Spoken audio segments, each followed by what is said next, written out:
Welcome to this episode of our program Arab Affairs. As usual, we will be speaking about important Arab topics.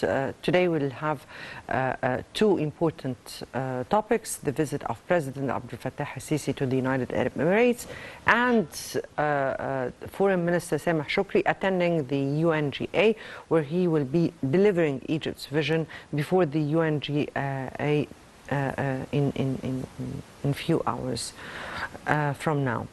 We'll be speaking about both topics in our show. Definitely, the visit of President Abdel Fattah al-Sisi to the United Arab Emirates was very significant and very timely, and has lots and lots of messages.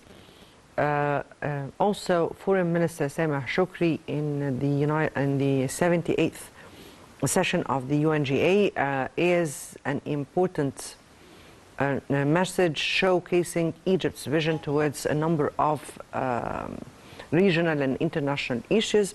On top of them are the regional important issues on priority files for Egypt, particularly Sudan, Libya, and the climate change, economy, and the voice of Africa and developing countries. That is from one side. On the other side, the significance of his attendance to the UNGA and the sidelines meetings he held with a number of counterparts. We'll be speaking about that in our episode. Before we delve into our discussion, first let's have a quick look on the Arab news that took place during this week, and we'll come back for more discussion.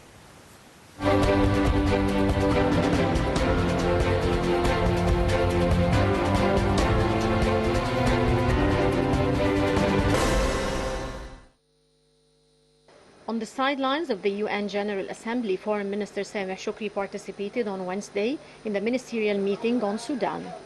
Shoukry asserted Egypt's support for reaching a political solution for Sudan's crisis, as well as its constant stance on providing humanitarian aid to the Sudanese people. The Foreign Minister also stressed the importance of providing humanitarian needs to the Sudanese people inside Sudan and in neighboring countries. The top diplomat also asserted Egypt's support for the Sudanese people and reviewed efforts to reach a settlement for the crisis in Sudan through the outcomes of the neighboring countries' meetings.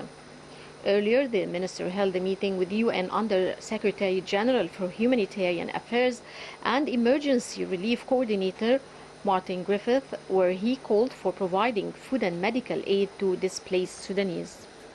Upon President Abdel Fattah al-Sisi's directives, a supply ship from the Egyptian Navy arrived in Port Sudan with hundreds of tons of food and medical supplies offered by the Kuwaiti Red Crescent, Arab League, the Egyptian Crescent Society, and Sudan's embassy in Egypt. For their part, Sudanese officials expressed appreciation for the efforts exerted by Egypt's government and people to overcome the crisis in Sudan. The General Command of the Armed Forces issued directives to load tons of humanitarian aid, subsistence materials, relief crews, as well as ambulances and large number of engineering equipment on a Mistral helicopter carrier to be sent by sea to storm hit Libya. The move comes in implementation of directives of President Abdel Fattah al-Sisi, the Supreme Commander of the Armed Forces, to continue providing immediate support and humanitarian relief to Libya. The International Organization for Migration said Libya's flood disaster, which killed thousands in the city of Derna, also displaced more than 43,000 people. Palestinian leader Mahmoud Abbas said there could be no peace in the Middle East without a two-state solution. The veteran 87-year-old leader made a new appeal for negotiations and for UN Secretary General Antonio Guterres to call an international conference on creating a Palestinian state. The United States, historically the peace broker between the two sides, has all but given up on serious negotiations with Israeli Prime Minister Benjamin Netanyahu's hard-hit government, which has pushed forward settlements in the occupied West Bank considered illegal internationally.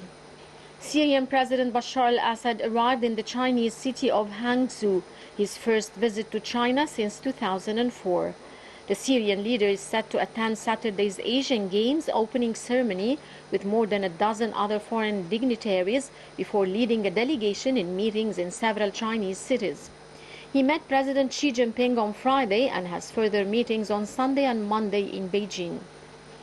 The Chinese Foreign Ministry spokesperson said Assad's visit would further deepen political mutual trust and cooperation in various fields between the two countries and push bilateral relations to a new level. Saudi Arabia and Yemen's Houthi rebels put a positive spin on historic but unconclusive talks in Riyadh as diplomatic efforts increased to end Yemen's bitter war.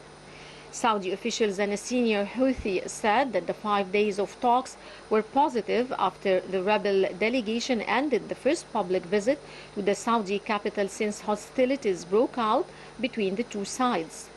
Hundreds of thousands have died in the fighting, including famine, and millions have been displaced in what the United Nations calls one of the world's worst humanitarian crises.